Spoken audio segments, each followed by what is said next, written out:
Hey, what's up? Doug Cunnington here from Niche Site Project. Today is the Friday Q&A, so you could ask questions for all the days where people ask random questions, and I sort of just answer quick.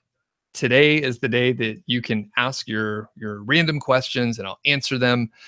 I'm excited to get started here. We had a couple questions sent in, and I'll get to those starting off. So, hope everybody's doing well. If you're just now hopping in the chat, welcome. Say hello. Let me know that you can hear me. Always a good thing. And let me know where you're from. Let me know if it's the first time that you're on, or if you've been on a lot of them. Emil's on. What's up? And hey, a quick favor: if you have the ability to share this video on Facebook or like in a Facebook group, it'll be super helpful. Polino, what's up? Especially like in the niche site. I think the niche framework affiliate group, whichever one that I have, if you could share it in there, that'll be awesome. Cause like I didn't have time to before, which is funny. I was just talking to my buddy Nick and I didn't have time to share it. So if you could share this on Facebook, it'll be super cool. Say you're on there live, say Doug's answering questions, that sort of thing. So thanks, Paulina, for hopping on, and Emil as well. So it always takes a minute or two to get rolling. And Paul's on from Pakistan. Nice. Smile, it's a new day is on as well. All right. And by the way, again, this is just random Q&A. If you have like random questions, usually about niche sites, keyword research, all that stuff, location independent lifestyle, as well as digital nomad stuff. By the way, I'm going to have a lot more interviews coming up lately or soon, right? I've been contacting people and I'm hoping we'll get more location independent folks just in general. So I'm excited to get rolling on that. People have liked the interviews and I appreciate all the feedback on that. It's always good to have other people on as well. Lorraine is on. What's up? Good to have you on as well. Sweet. So I'm going to get to the first question here. And if I remember right, Ellen sent this in. So here's the question. In your recent interview with Dave Fox, we discussed some difficulty integrating one link for Amazon affiliate traffic from Great Britain, Europe, Japan. I was wondering if you had any updates on this or additional insight how the one link option is working for other affiliates. Are you hearing from others that they started using one link and lost revenue from US sales? I haven't started to use it yet. Okay. So quick, couple definitions here to make sure people know what we're talking about. So the Amazon one link, I guess, functionality or plugin, right, is a snippet of code that you could place on the header section of your site. It doesn't matter where you host it. So place in the header section of your site and Google will geo-target for, I think, USA, Canada, and Great Britain. I think those are the ones that they target for. And basically it reroutes them to the relevant, geography, the relevant associates program. So you do have to have an associates account over there in the respective country, right? So Canada, US, Great Britain. And the theory was that, Dave brought this theory to me, other people mentioned it, but basically that the one link functionality was like for some reason taking sales away. I haven't found that to be true. I started using it as well. I removed it for a short period and nothing really changed. The thing is, the period in which, Dave was experiencing the issues and other affiliates too, it's just a downtime. It was a downtime. I heard it from, a dozen different people. Sales were pretty good up until like Labor Day. And then they dipped for like 6 to 8 weeks. Now they're picking back up. And, I started using one link. I started getting checks from Great Britain and Canada. So I think it's working fine. I think it's just, people are paranoid and looking for reasons. Dave has had multiple times where, he thought maybe the links were messed up and he changed up some of the links on his site. Instead of a short link, he put the full link and he said that helped things. But we don't know if it's, I don't think URL shortener is broken. It just may have been some other issue, right? So I hope that helps. I don't think, Amazon One Link is making sales go down for US affiliates. Okay. Next question. And by the way, I see that we have, I'll just say Ms. is on. What's up? Good question there. I'll come to that in a second. And then, awesome. Yeah, keep the questions going here. And I'll get to the ones in the chat momentarily. So here's a second question from Ellen. By the way, thanks, Ellen, for sending these in. I hope I'm remembering your name right. In the past, I've provided some timelines for my success, mentioning the website that had tremendous growth over 2016. And you were wondering, is that website the one that I sold this summer with Rob? And if so, how are my current sites performing? You'd love an updated timeline, particularly to the site where I'm using the keyword golden ratio. Awesome. Okay. So it is on my list, especially for the sort of like end of December, to publish a few updates for the site, right?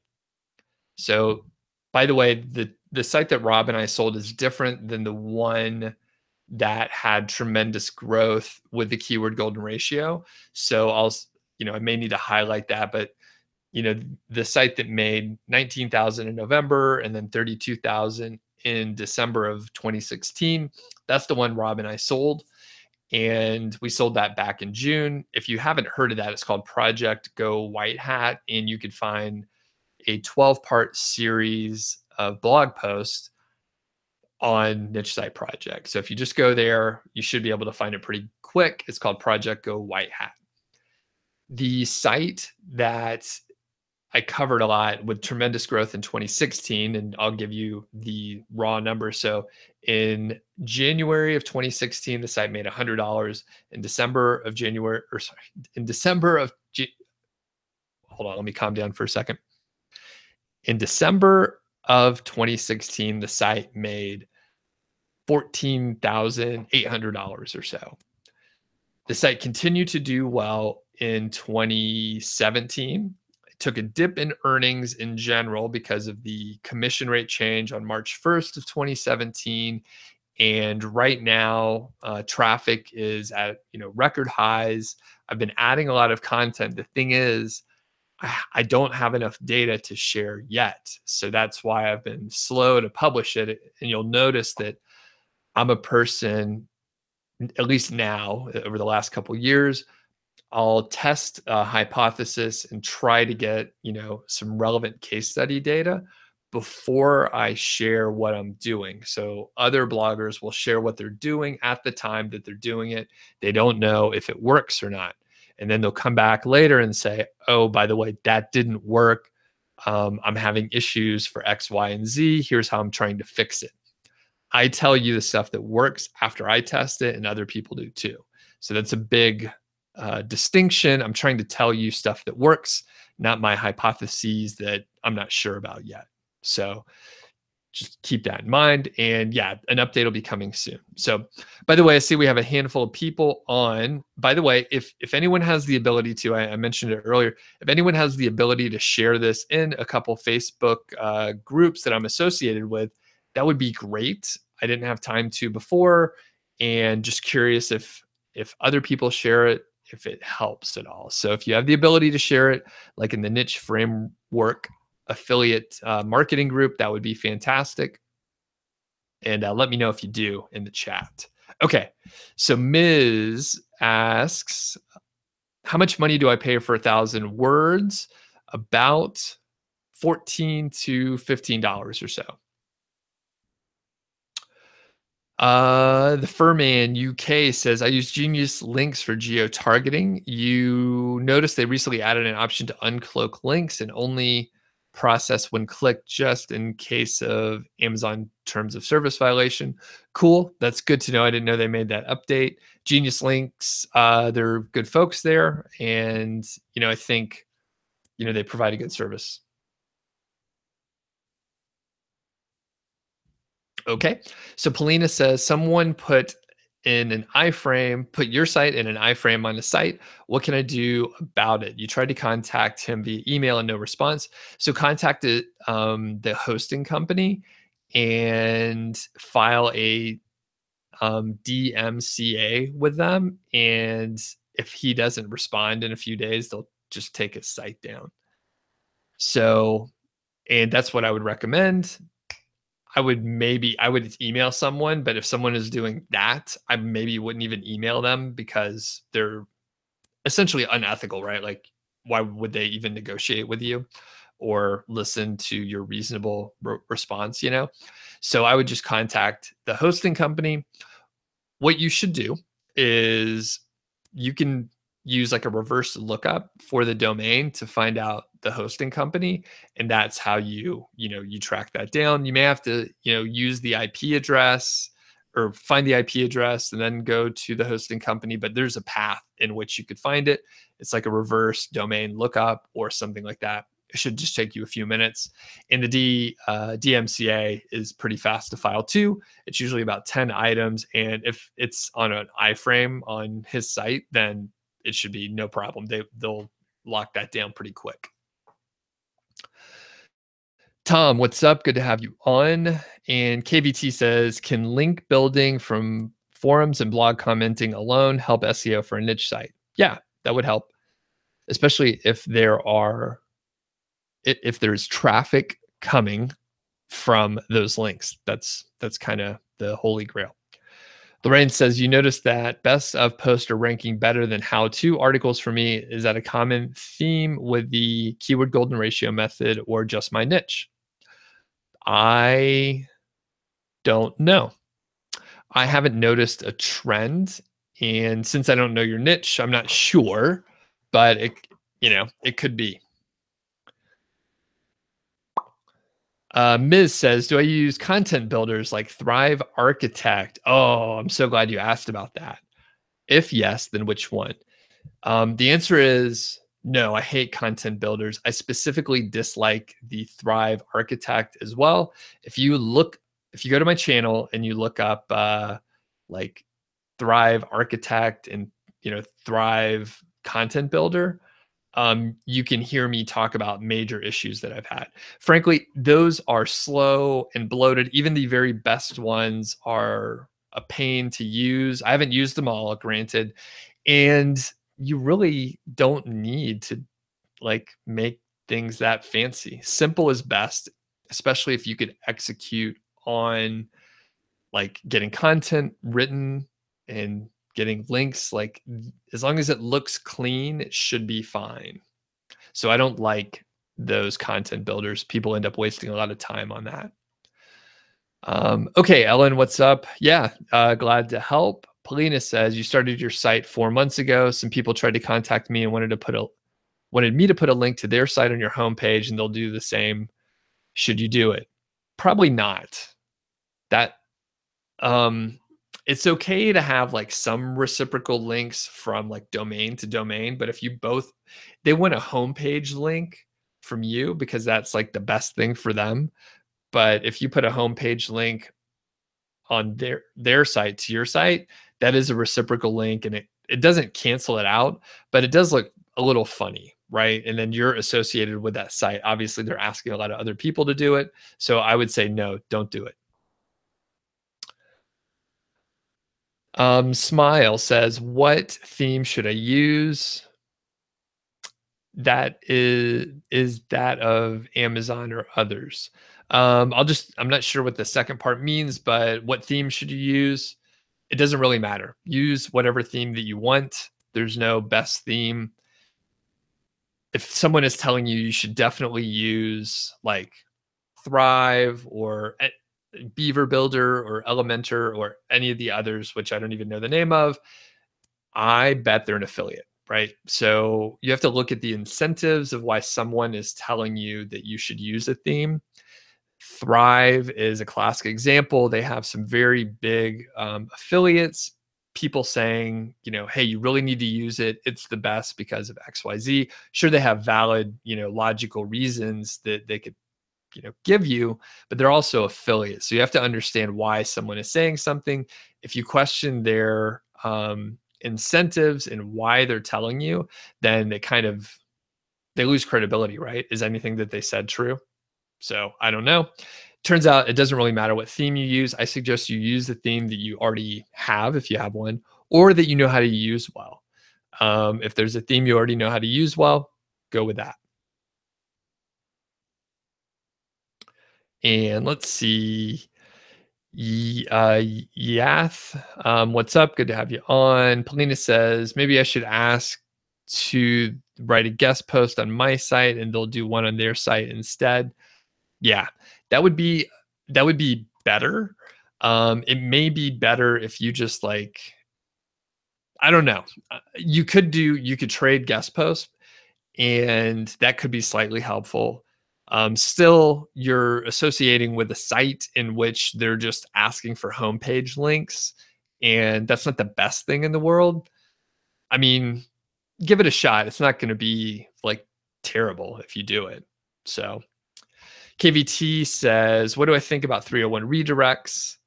Buying an expired domain and 301 redirecting it to your niche site? Are you going to get the SEO benefits?" Yeah, yeah. That could be fine. You need to make sure you know where the domain came from and all that stuff. But sure, in theory, that works. That works just fine. So, any other questions out there? What other questions do people have? And I think I have some others on a list here. Let me just pull it up. So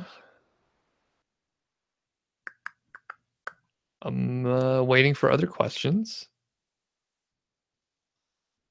Ms. says, do you create videos for each product review? No, I don't create any videos. So I think that'd be great if I had the time and or resources to do it, but everything seems to be fine without creating any videos.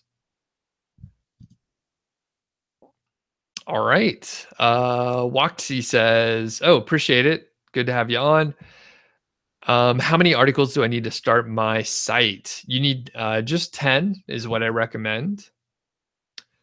So here's a question that I've had on the list. So if you could guest post for one site 3 times, would you get links to different pages or to the same page?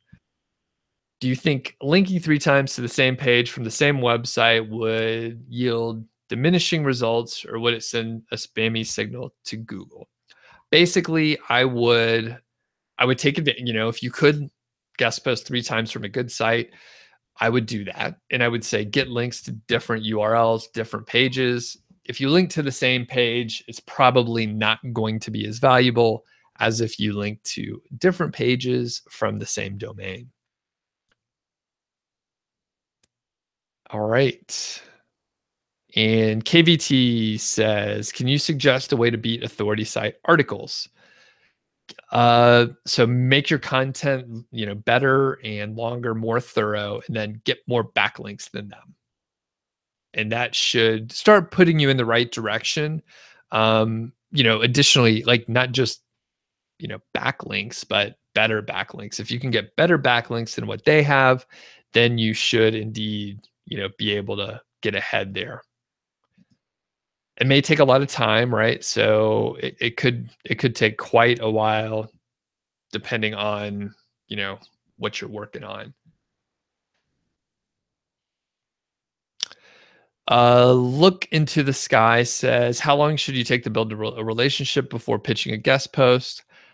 It all depends on, the person, but your suggestion of like 1 month is probably pretty good. I mean, I think maybe you can, if you're getting good interaction with the person over 2 to 3 weeks, I think you maybe could pitch it sooner, but it depends on the number of touch points you have, and it depends on how quick they are responding back. So if it takes them a week to get back to you each time, well, then maybe a month is right. But if it takes them, 1 to 2 days to get back to you every time you contact them via a blog comment or on social media somehow or via email, If they're getting back to you sooner, then you should be able to, you know, accelerate the process.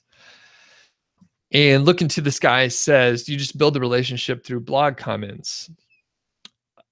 No, you could, I mean, I think email is the other one. So you could be as complicated as you want, but blog comments then to email is usually sort of like the fastest route. People read emails.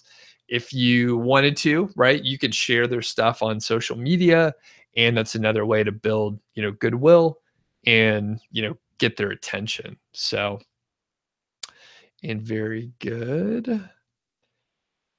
Very good. All right. Let's see if I have some more questions to get to. And by the way, did anyone actually share this live stream in the niche framework affiliate group? Just curious if anyone did that. Since we're in a bit of a lull, I'll go ahead and do it as well. See if a few people will hop on. Yeah, did anyone get a chance to share it for me? Just curious.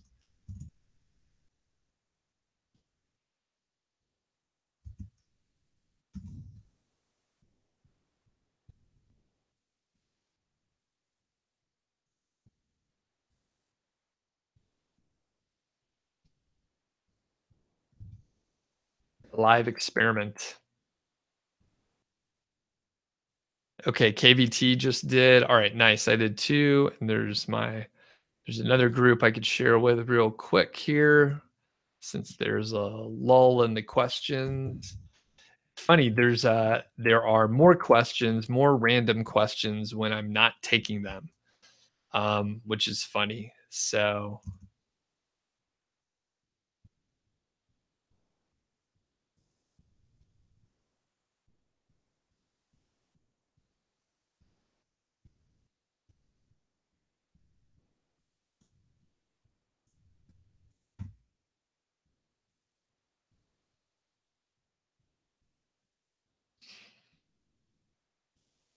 all right. Cool. So I do have a couple questions listed, so I'll go back to the list over here.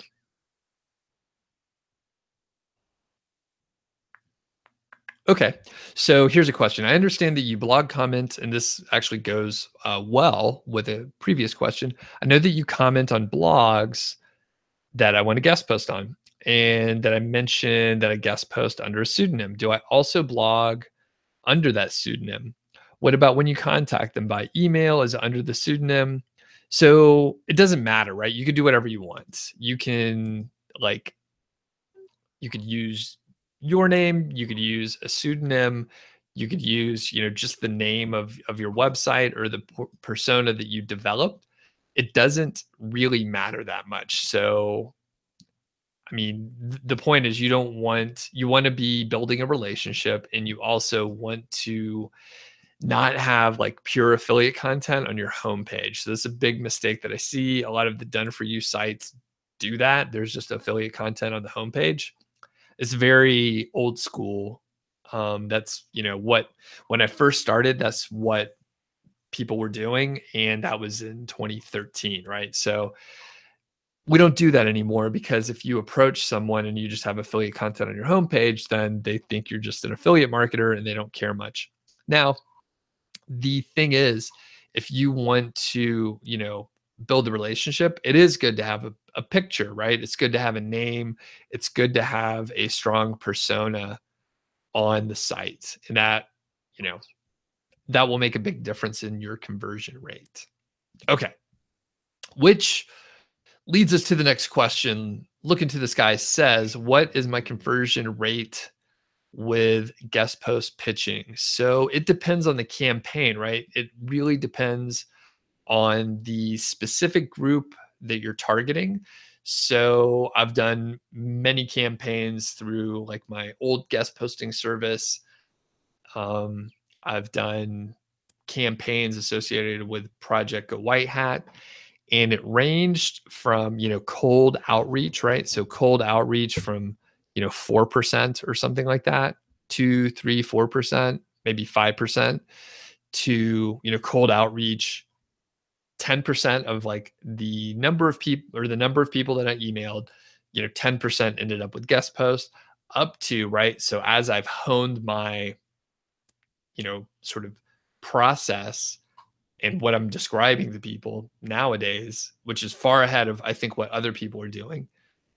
I've gotten it around, 30 to 40% at the highest, right? So that's an exception case though. So if you're in the probably 15 to 25% range, that's really good. That 30 to 40%, well, that was high touch outreach and that worked really well. And that's what I'm doing now, right? It works better. You're building a relationship with someone, you're more likely to have them sort of share your content because they like you versus, randomly sending out emails. Now, here's the thing. I'm getting so many pitches to, my site, my niche site and niche site project, and it's so terrible. So I was actually going to, do a video on this guy from a brand, right? So he's like a content person, he's an outreach manager. He sent me an email and he's like, "Hey, I'm working on an infographic. Do you want to see it?" And I'm like, I ignored it, right? I'm like, "You're not compelling me to send an email. I don't want to see a stupid infographic on like domains," right? It was like the history of domains. Like, I don't want to see an infographic. And here's the thing, I don't want to have to send him an email to see something that is going to create more work. Because you know what he's going to do? He's going to ask me to post that on my site.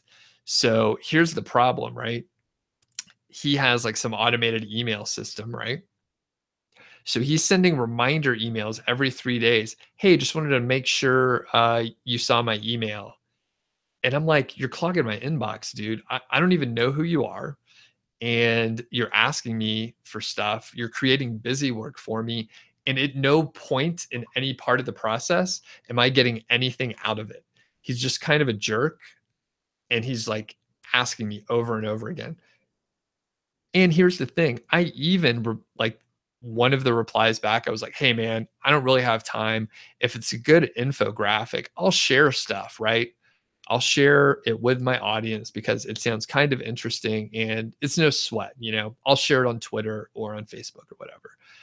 He still sent a reply back that said, "Hey, do you want to see it? Do you want me to send it to you?" And I'm like, "It's too much, man. It's too much." So, like, again, it's just bad outreach. A lot of people are doing really bad outreach like that. And it probably works for certain people, but I mean, I understand if anyone hasn't read the book Influence, it's very good. There's a lot of triggers that he was trying to hit with from influence. There's like 6 sort of influence triggers that they outline in that book. And Robert Cialdini, again, if you haven't read it. So here's the deal. So he was doing a lot of stuff that you're supposed to, but if I know the triggers, then I shut it down. And I'm like, well, that guy is really, he's just trying to manipulate me and I'm out. I don't want to work with him.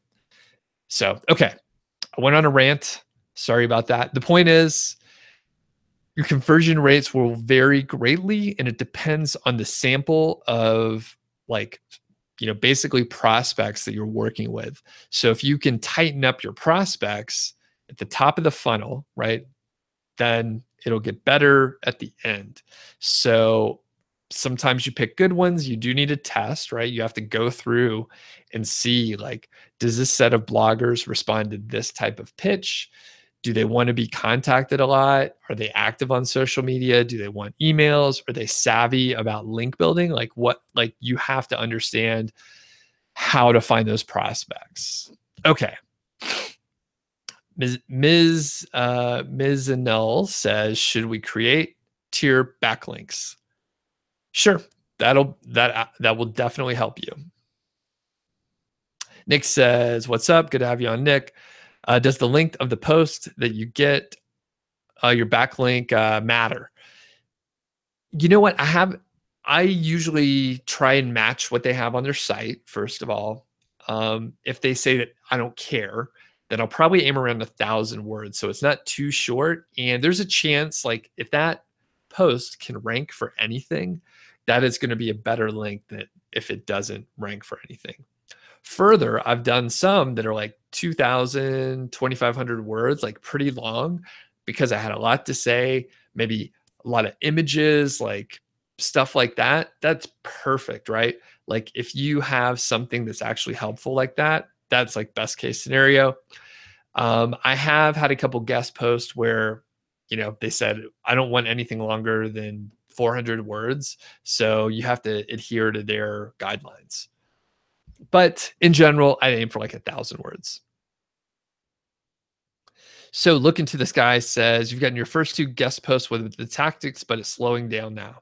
Okay. So I would say at the look at what was working and then figure out how to do more of that, right? This is so obvious and dumb to say, but I need to hear it all the time too, right?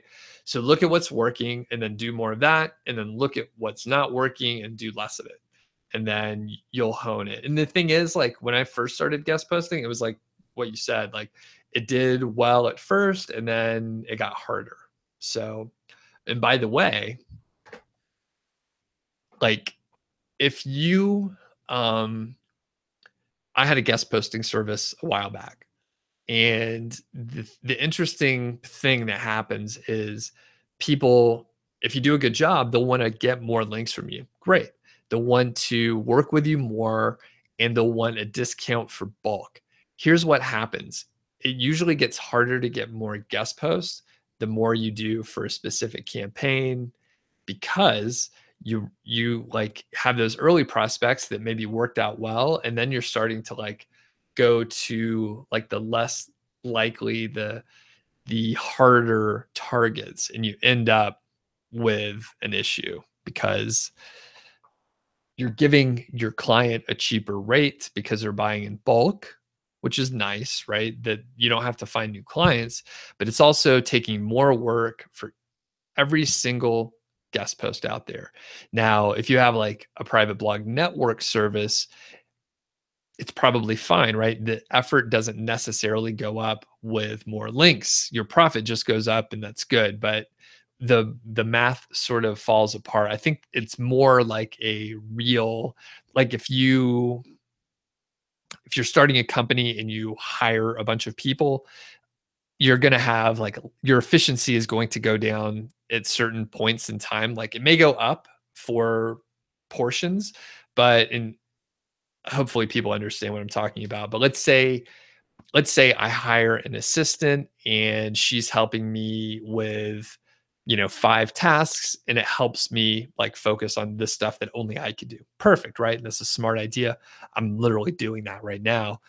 And the cool part is like the total output is probably going to go up. But once I add like 3 or 4 people, all of a sudden I'm spending more time managing the people, and there's more interaction, right? It's a network system, right? There's more interaction, there's more connection points, more conversations going on. Efficiency will go down probably at 3 to 4 people. I've heard this like it's like every time it turns over by 3. So at like 3 people, and then like at 10 people, you'll have another issue, and then at 30, and then 90, and so on. So it's sort of one of those sort of thresholds where like the system, like once you tighten it up, it starts growing again, and then at some point there's too many interactions and it's really tough to make it work. It's probably in a book somewhere. I don't remember um, what book it's in. Okay, next question. Waxy says, should I pass affiliate links through a go or out page? Does it matter? It doesn't matter. Tihana's on. What's up? Good to have you on. Brown Dog, thanks for initiating the live Q&A. You'd mentioned that images, we have to use the site stripe. However, I saw a video about top 10 reviews and it doesn't seem to. So you don't have to use the site stripe. You just have to use either the site stripe or some tool that uses the Amazon API to pull the images. So you don't have to use a site stripe. Additionally, you shouldn't ever look at what someone else is doing on their site and assume it's correct. So top 10 reviews, right? Top 10 reviews or the Wirecutter or fill in the blank other site.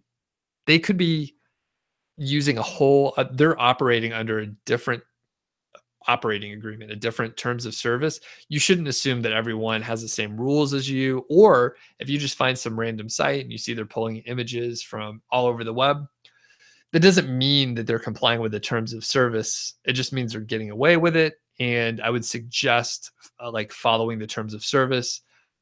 Amazon is great. The associates program is great. There are certain rules we need to follow, and I recommend that you follow them. It's risky not to. You can get away with lots of stuff, but that's not how I operate. Anika is on. What's up? Good to have you. So Brown Dog says it doesn't seem to be using the site stripe images. The Amazon site stripe images are not high resolution, so they may not be attractive to the audience. And Inda's on. What's up? Good to have you on as well. Haven't heard from you in a while, buddy. So they, I partially answered it in Brown Dog. So they could also, right? They could also have permission to use images from the manufacturer, right? So this is all a copyright problem. Amazon can't give you the copyright, allowance. I'm not sure if that's the right word. They can't give you the permission because they don't own all the images that are placed on their site. So as far as the resolution, yeah, if you want larger resolution images, what you can do is use one of the Amazon, one of the tools or plugins that uses the Amazon API, and then you could place the images that way. Personally, I don't think it's that important. So I will say I do have experience in running sites that make a lot of money and selling sites that make a lot of money.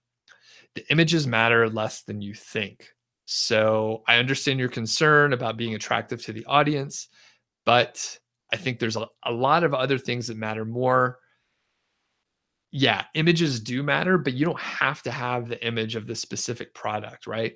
If they want to see the image, they can go to Amazon and see the image. And that's actually a good call to action. See a larger image at Amazon. That's a good idea, right? Okay, next. KVT says, does traffic spike after a few months for a new domain? Well, maybe, maybe not. It depends on what you do, right? So it's not going to magically work or anything like that. But if you do if it's not magically going to spike if you don't do anything. But if you do a lot of work, then traffic can go up over time. Woody Len says, what are my predictions for SEO in 2018? Very broad question. I would say that, like I went on my small rant earlier about bad guest posting pitches, I think high touch, I look for people to take my term and say high touch, guest posting, high touch outreach is going to be where, people are moving. It takes longer. The results are going to be better because it is defensible, right? So if someone looks at the backlink profile and it's a lot of free, link sources, a lot of say directories or places where you could just, pay a few bucks and have your site listed there, is not going to be as valuable because other people can go and do it. If you could get links that took time, networking, and effort on your end, especially ones like, imagine if you put in, if it takes 3 weeks or 6 weeks to get a guest post, and you do that like 18 times, 25 times, the amount of effort it'll make your competition not want to do that, right? They'll just give up. So that's kind of what I'm looking at. Additionally, I mean, I actually don't read a lot of SEO blogs for, there's a lot of noise, right? Again, like I mentioned before, a lot of people will showcase a, say, case study where they did something one time and then they'll say that that is going to, work all the time, where their example is really just an outlier. It's not going to happen all the time. So other predictions, I don't know if there's going to be, another sort of PBN shakedown, but I would say, the people that stuck with PBNs over the 2013 and 14 timeframe, I think, they cleaned up any, issues that they had, and they were able to, cover up the footprint well. That said, I do know there are, some big networks out there again. However, they're probably so segmented that it's hard to connect them together. So if a portion of a network went down, it probably is only like one segment and it won't impact the entire network. I don't know though. I mean, like if Google's smart, if they wanted to, they could shake up a network and, probably put two, or I'm just making this up, right? I have no idea. I was going to say if they put, two or three engineers on it to dissect the network, like they probably could make it work, right? I mean, they could figure it out, dissect the network and infiltrate. I mean, there's a couple of big networks, like I said, that I know of. What if there were a couple like undercover, like Google people, right? And over 9 months, they were buying links on various networks that were segmented well so that they could get a bigger footprint. Hey, that's a great idea, right? Like they could just go buy links for, several months and then shake that whole network up. Okay. Next question. Brown Dog says, you looked at the keyword golden ratio. You're dominating search results for certain long tail keywords, which have 100 pages per month. I think 100 searches per month, but no one seems to be buying with just 100 heads.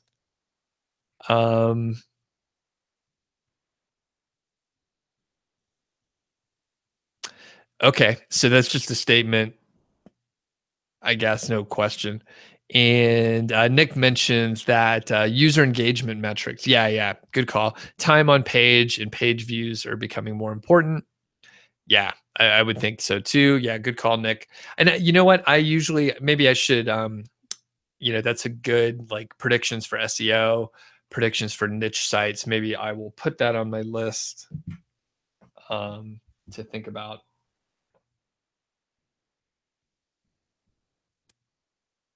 Good idea for 2018. Okay. Quick question. I see we have like about 20 people on, not as many as we were getting a couple weeks ago. I'll have to um more effectively share these and let people know, maybe send out an email and see what happens. Quick question. How many people like listen to podcasts often? You've heard me multiple times say, hey, I'm thinking of doing a podcast. How many people would be actually interested in podcasts, big consumers of podcasts, to hear, me, one, interview people, two, talk to my friends about location independent lifestyle, working for themselves, that sort of thing, plus the occasional just rant of my own and just random stuff. Just curious how many people of the like 20 folks on would be interested in a podcast if I had one. Kids Lou says, if I have a target to get $3,000 income from Amazon, which kind of products that you like to sell? Okay, so I think you're asking which products, the ones that have a price of $20 or $600 with a new niche site. Okay.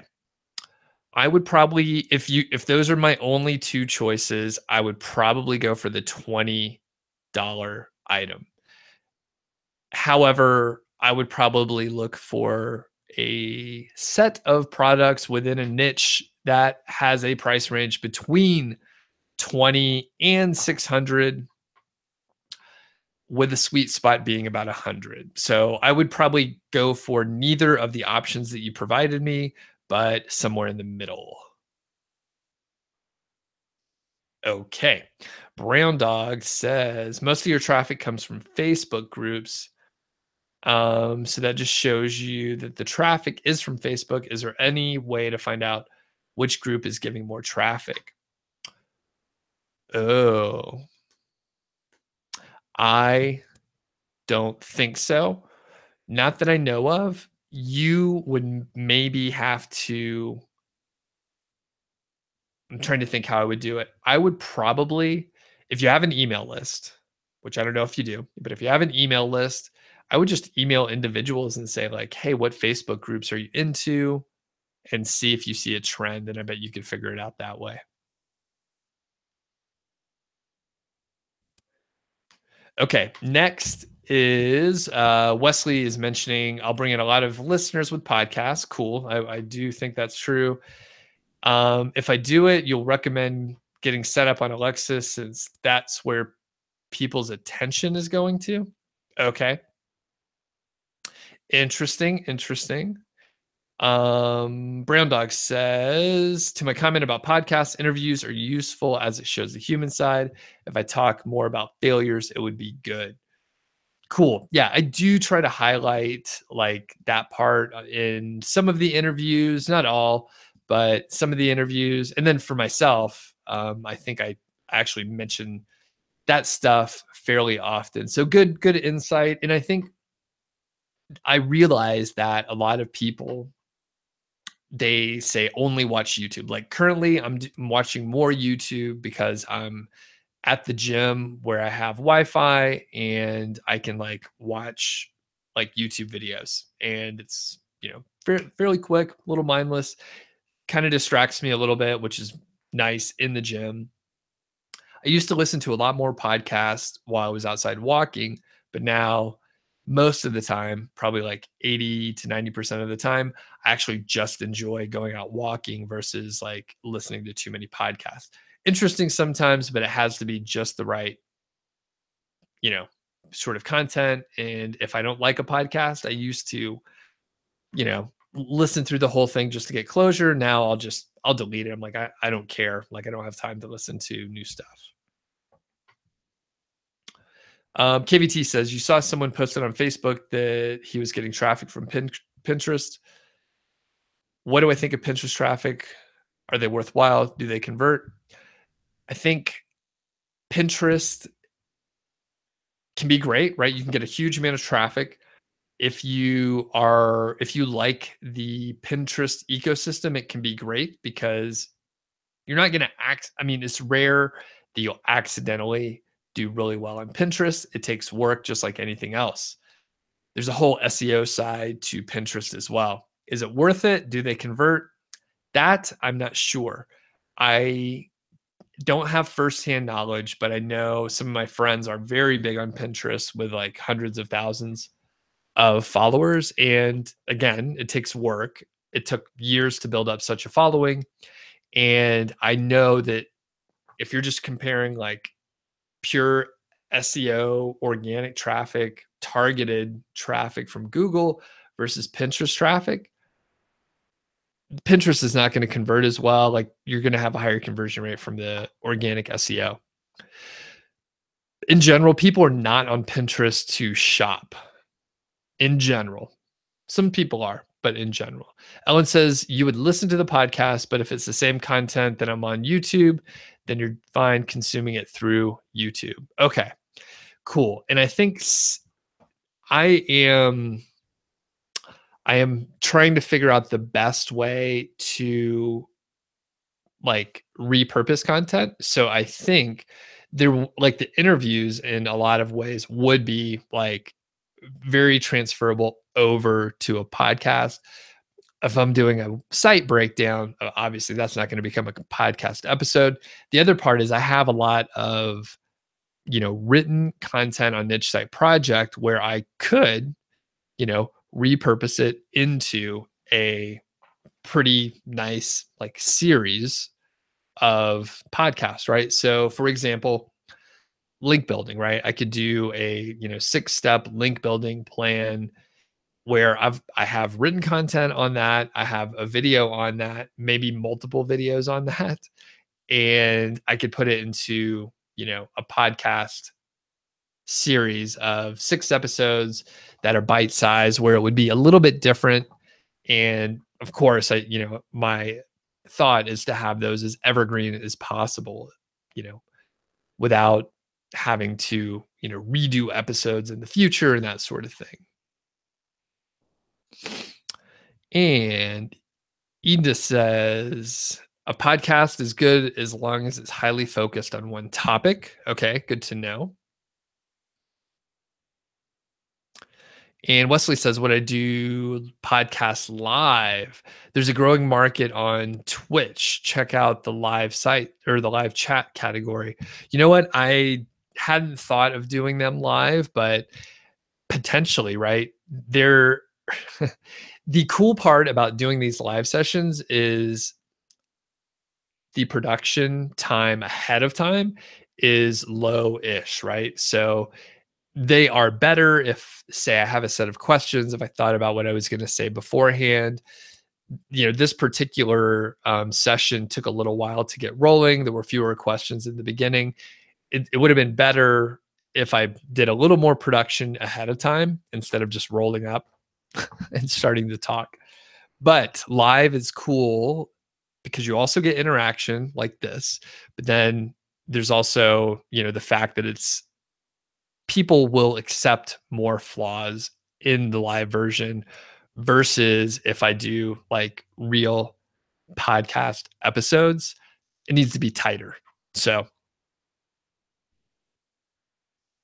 Matthew says one of my keyword golden ratio posts that was earning dropped from the 3rd page after a month. You added 2,000 words and now it's back in the top 3. I was right. Awesome. Always love to hear that. Yeah. So just be patient. And a lot of times, if you just add more content, even if you just do some blog commenting where it's not like really awesome, like do follow links, like it will be really, effective, right? It may not be fast. And if you just be patient, it should work out. Okay. Tihana says YouTube for you mostly. You agree with Inda. Okay, cool. John, what's up? Good to have you on. And on the podcast sort of idea, I haven't talked about Noah Kagan in a while, but he's doing a really good job repurposing content. So he may do a full interview on YouTube, and then he'll pull certain someone will pull certain segments to turn it into a podcast episode, and then someone will draft that into a blog post. So some people only read, some people only listen to podcasts, and some people watch YouTube videos. Some do all 3, right? The big fans, right? The super fans will consume them all. And there's a little bit, it's not always the same exact content.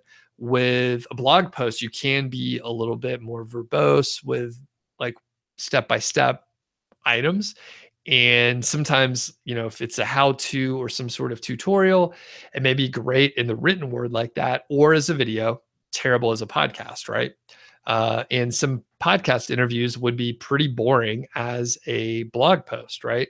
So you have to, well, one has to understand like what works best for certain areas, and I would try to repurpose as much as possible. Okay.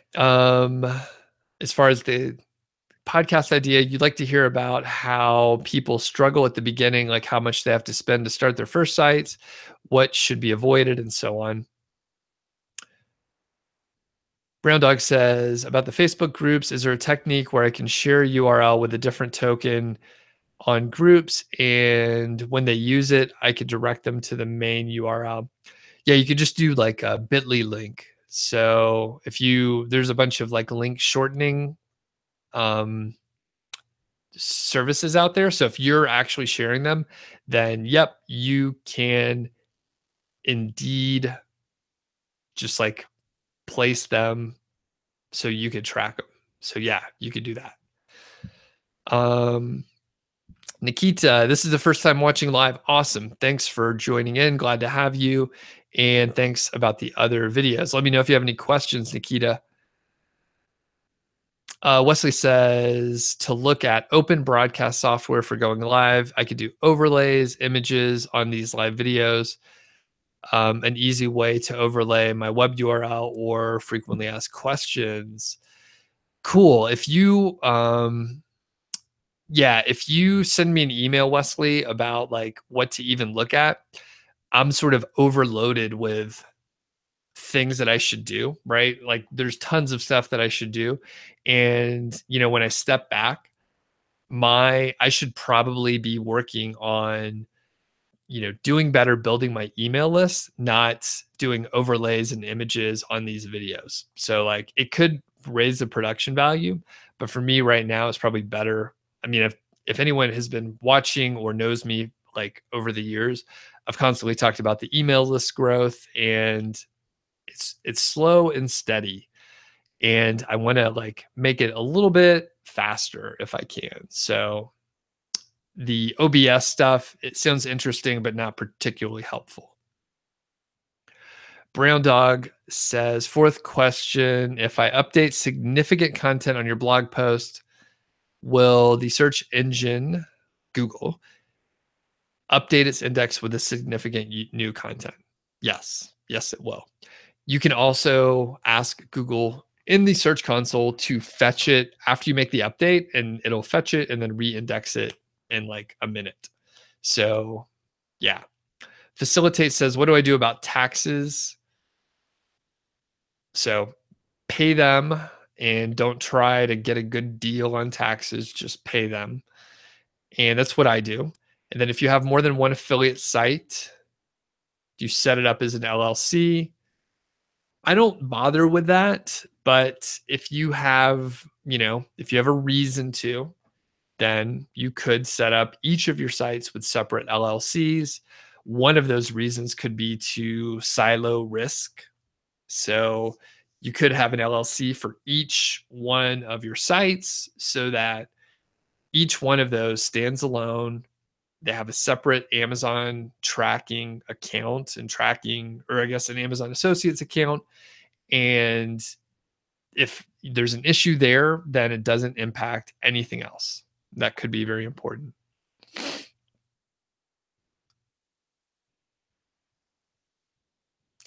And OBS could help send people to my email list.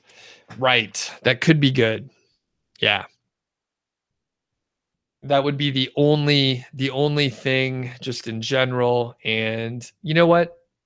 I think I actually have the ability to there's like a Google Hangout toolbox. Like I think I can do a few more things here than I do.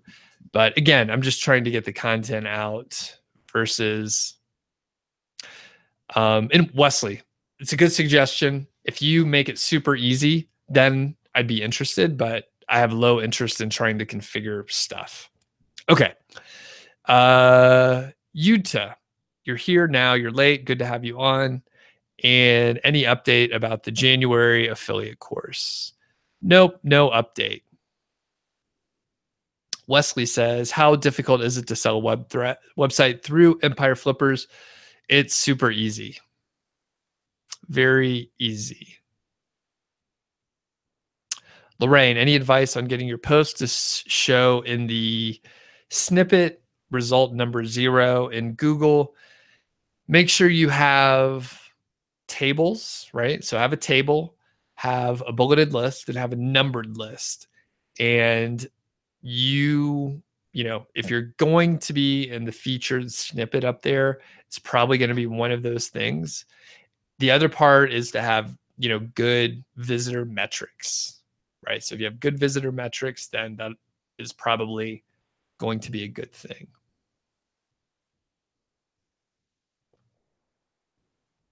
All right. Any other questions? Any other questions out there? Let's see. I'm looking to see if I have any other good questions on the list.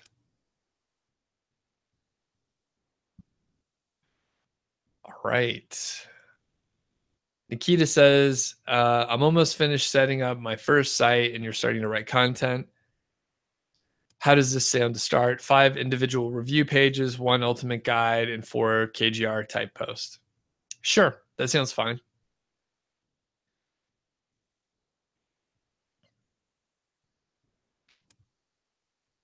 But I would do it differently. I guess that's what you're really asking, right? That sounds fine, but you really want to know what I would do, right? Right. So, when is the affiliate course starting next? It'll be mid January. So, keep your eyes peeled for that. It'll be mid January. Okay. I would do more KGR posts, Nikita. So, I typically I would make more KGR posts that perhaps they are individual review pages, but they are like KGR posts. And then Lorraine says it's interesting to see how posts ranking low on the first page don't get much traffic. Yeah, and it all depends on if you rank number 4, but there's only like 100 searches per month, then you may not get much traffic at all. But if you rank number 1, you could get like a whole lot of traffic, like hundreds of, visitors per month, more than you would expect. But if you rank, not number 1, there's a big difference. So, all right, I think we're wrapping it up here. Any other questions out there? Any other big questions? So cool stuff coming up for next week. I have several interviews with Rob that we shot recently. I'll publish a couple of them next week. Excited about that. Cool thing about Rob is, well, he has a wife, which is cool. But I also interviewed his wife. So I mentioned her the other day. She has a travel blog and a travel brand. She has a big Instagram page. So I'm excited to, publish their interviews coming up. I know a lot of people are interested in sort of the location independent idea.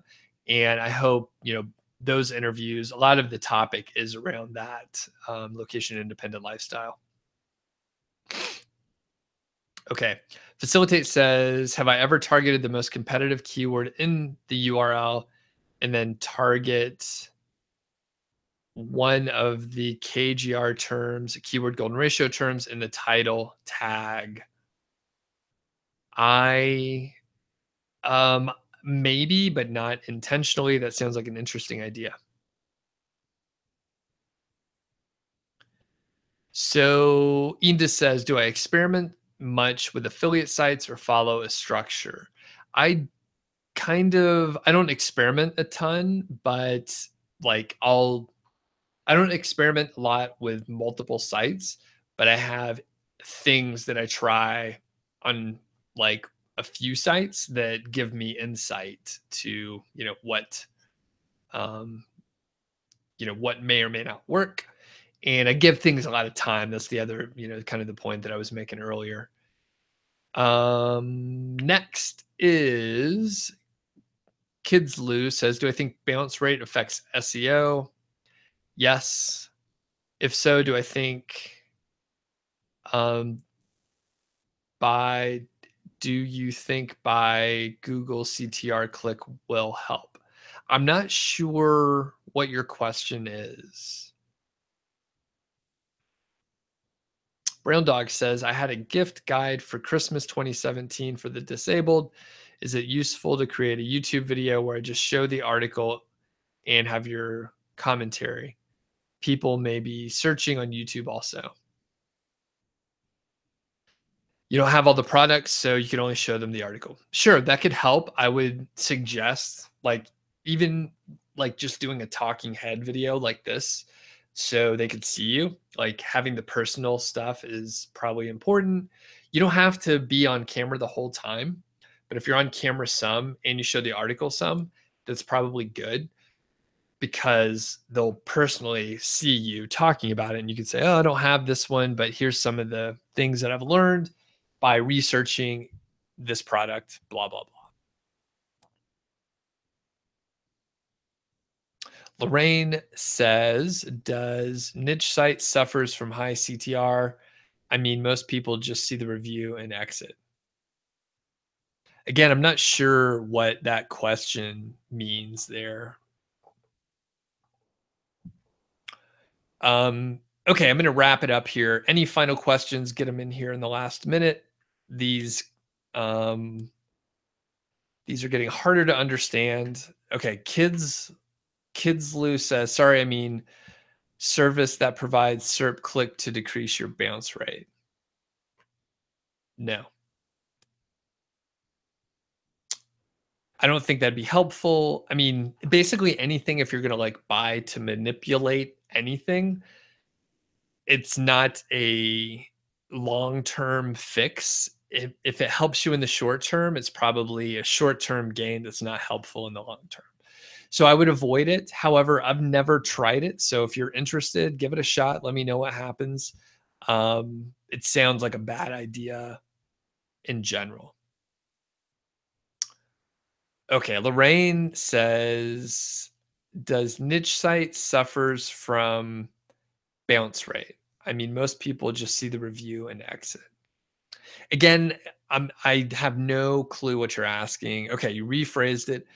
Does niche site suffers from high bounce rate? I mean, I don't understand what you're asking. I'm really sorry. I just don't know what you're asking. Here's the deal though, right? So if you just look at bounce rate by itself, I mean, the question was, and it was not exact. Do I think the bounce rate affects SEO? The answer is yes. I do think it affects SEO. However, is it possible to have a bounce rate that's high, but have other great metrics like time on site, time on the site, time on the page, number of pages? Like you could have a poor bounce rate, but if someone is staying on your article for like 15 minutes, well, that's pretty good, right? So the bounce rate doesn't tell the whole picture. Is it a component in SEO? Yes. And in Lorraine, if you want to rephrase again, you could try. I'm having a real hard time understanding what you're asking. And I'm sure other people are out there that know exactly what Lorraine's asking, and you're yelling at me to figure it out. All right, and Blue Fuse is on. Hey, what's up? I'm about to jet here. So, any last questions? I'm almost done with this coffee that I drank here,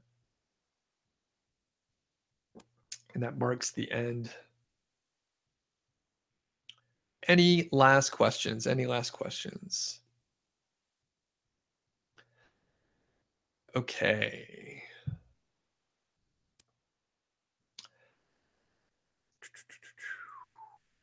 Okay, I see a question in my list here that I can answer real quick. Is it good to link from your old guest post to your new guest post, or is it a big footprint for Google?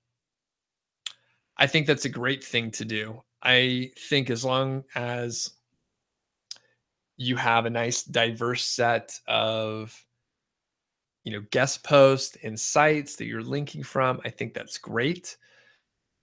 People worry about a lot of stuff, but I mean, I could tell you that I've seen really sloppy PBNs, and if Google isn't figuring out those sloppy PBNs where there's a huge footprint, if you are doing tiered link building via your guest post, it's not a very terrible thing, right? Like there's such diversity in the sites, and there's a lot of diversity in like the IP addresses and the hosting companies. Like it's not a very significant footprint. Okay. And okay, so the question is, do I do this every Friday and at what time? So yes, I have been doing this like most Fridays. I will continue. I have done a bad job scheduling them. So I'll schedule them like an hour beforehand, even though I know I'm going to do it. So what I'm going to do is I'm going to test it, right? So we had about on average like 25, 30 people max, I think, on this session. For a portion of it, it was only like about 20. I will schedule it earlier. So it's Friday, 10 a.m. Mountain Time. So same time that we started today. And basically, I will send out an email to see if I can get more people on board. I will also schedule this, right? I'll create the event in YouTube sooner. I'm really interested to see, can we get like 50 people on next time? See what happens. Okay. Blue Fuse says citation for niche sites or not. I've never done it. I don't know. You can give it a shot. I think it may help a little bit. It shouldn't hurt. And those are, just for other folks that don't know, that's like local citation. So, all right. Lorraine finally says, it seems like your site has a high bounce rate and you thought it might be because people are not going to other pages. They just read the review. That could be true. That could be true. My bounce rate, is generally high, but it doesn't seem to impact how Google views the site or anything like that. So, and Lorraine, thanks. You say thanks for the patience. I thank you as well. I know it's tough to, type things out and, it's clear in your head. So thanks for working through it. All right. Thanks everyone. We'll catch you next week. So the other thing on Wednesdays, I will also do live streams, but it's usually a topic of my choice in which I will just talk. The questions should be related to that specific, topic, right? The question should be related to that topic and makes it go better. For the Q&A Fridays, I'll answer just random questions and stuff like that. So anyway, just in general, thanks everyone for hopping on. If you have the ability to share this video, even after the fact, right? If you could share this video with someone that you think's interested, even if it's just one person, I'd appreciate it. If I answered your questions, you could tell your friend, hey, my friend Doug answered my question. And you could send them the specific point in which you answered the question. So you could find that and you could send them right when I answered your question, when I said your name and answered it. So just sharing it is helpful. So Wednesday's live stream is at the same time, 10 a.m. Mountain Time. Makes it easier for me, makes it easier for you. 10 a.m. Mountain Time. And I'll create the event now, right? I'll create the event now for Wednesday and for Friday. So cool, everyone. I'll catch you next time. Have a good weekend. Bye.